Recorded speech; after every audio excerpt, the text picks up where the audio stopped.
জাতীয়তাবাদী রাজনীতি, সেই জাতীয়তাবাদী রাজনীতির নেতা হলো তারেক রহমান। কাজে সেই কারণে তারেক রহমানকে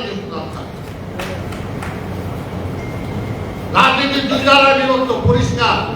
যারা আধিপত্যবাদী শক্তির পক্ষে রাজনীতি করতে চান, ওই ফাঁসি হাসিনা তার সাথে যে কয়টা দল ছিল তারা, আর তার বাইরে আমরা যারা আছি বাংলাদেশের পক্ষে রাজনীতি করি।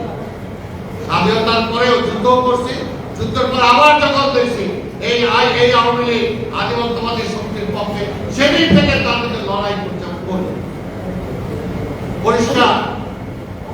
সেই কারণে ওই যুদ্ধ করছে কিছু পাওয়া না পাওয়ার জন্য না, কিছু পাওয়া ব্যক্তিগত পাওয়া না পাওয়াতে কিছু আসে যায় না। ওরকম ব্যক্তি চাইলে অনেক কিছু হয়, অনেক কিছু করা যায়, অনেক কিছু হয়েছে। ওইটা যে দেশেরও পরিবর্তন হয় না, ওই যে চিন্তা নিয়ে যুদ্ধে গেছিলাম তাহলে ওই চিন্তাও বাস্তবায়িত হবে না। আজকে ছাত্ররাও এই বয়সে আবার যে চিন্তা নিয়ে তারা আজকে 5ই আগস্ট ঘটিয়েছে, এই চিন্তাও বাস্তবায়িত হবে না যদি আমরা এটাকে সঠিক খাতে প্রবাহিত করতে না পারি। আর ওই আমরা স্বাধীনতা করছি, আবার বলে দ্বিতীয় স্বাধীনতা, এরপর আবার তৃতীয় স্বাধীনতা বলতে হবে। এইভাবে কি চলবে? এটার জন্য আজকে পরিষ্কার যে দেশটাকে যদি গ্রহণযোগ্য করতে হয়, মানুষের কাছে নিতে হয়, তাহলে সত্যিকার অর্থে ইলিয়াস কাঞ্চনের মতো যারা কোনো কিছু পাওয়ার আশায় করছে না, দেশের জন্য, রাষ্ট্রের জন্য, মানুষের জন্য নিজের জীবনকে নিবেদিত করতেছে, এই ধরনের নিবেদিত প্রাণদেরকে আজকে এগিয়ে নিয়ে আসতে হয় দেশের স্বার্থে। আমি আজকে বক্তব্য দীর্ঘায়িত না করে আমি আবার ইলিয়াস কাঞ্চনকে ধন্যবাদ জানাই। আমার শুধু আজকে বলবো, আপনি নিরাপদ সড়কে আন্দোলন করছেন, কিন্তু সংস্কৃতি নিয়ে আন্দোলন করেন। কাউকে তো দেখি না, সংস্কৃতি ধর্মের আন্দোলনের না কাউকে তো দেখছি না। আমার কৃষ্টি, আমার সংস্কৃতি আজকে শেষ হয়ে গেছে। আজকে আধিপত্যবাদী শক্তিদের কারণে আজকে তারা আমার দেশে তার ছবি চলবে, আমার দেশে তার টেলিভিশন চলবে, তার চ্যানেল চলবে, আর আমার চ্যানেল এই পর্যন্ত আমি ওই করে দিতে পারলাম না। কেউ তো বলে না সাহস করে যে আমি এটা বন্ধ করে দেবো যদি আমারটা না চলে। বলতে হবে। আরো আধিপত্যবাদীদের বাজারে রূপান্তরিত হওয়ার জন্য আমি এটা করি না।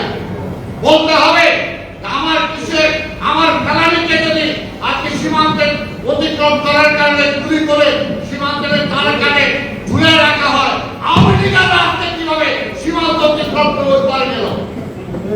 কেন তাদেরকে গুলি করা হয় না? কেন তাদেরকে ধরা হয় না?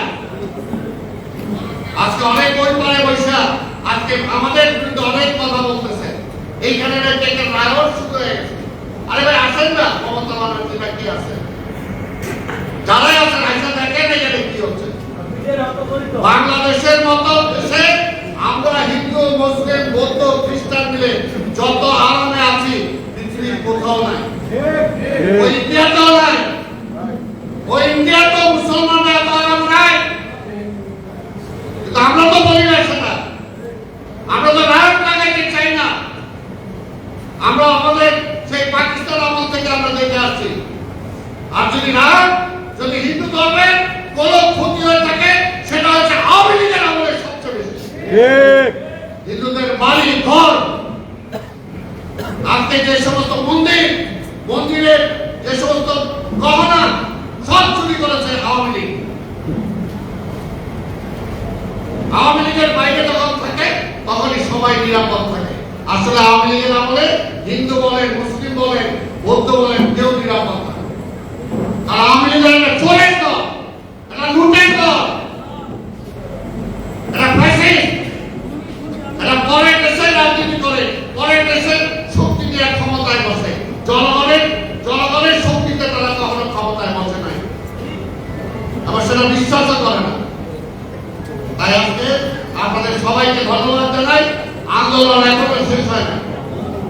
যে পর্যন্ত আমরা নির্বাচন না আসবে এবং একটা গ্রহণযোগ্য নির্বাচন আমরা করতে না পারবো, আজকে এই সরকারকে বলবো, আরে ভাই আমি অন্য কিছু বলি না, আপনি বলেন না 6 মাস 1 বছর পরে নির্বাচন দিবেন, এই কাজগুলো করবেন। কেন বলতেছেন না? কারণটা যে কোনো কিছু করার আগে রাজনৈতিক দলগুলোর সাথে বসে বৈশাখ আলোচনা করে ঠিক করেন। আর ওই সমস্ত ইচ্ছা হইলে একজন আইন উপদেষ্টা বানাই দিলাম, ওই আওয়ামী লীগের মতো সস্তা যত মন্ত্রী বানাইছিল এমপি বানাইছিল আর কি ছিলেই না।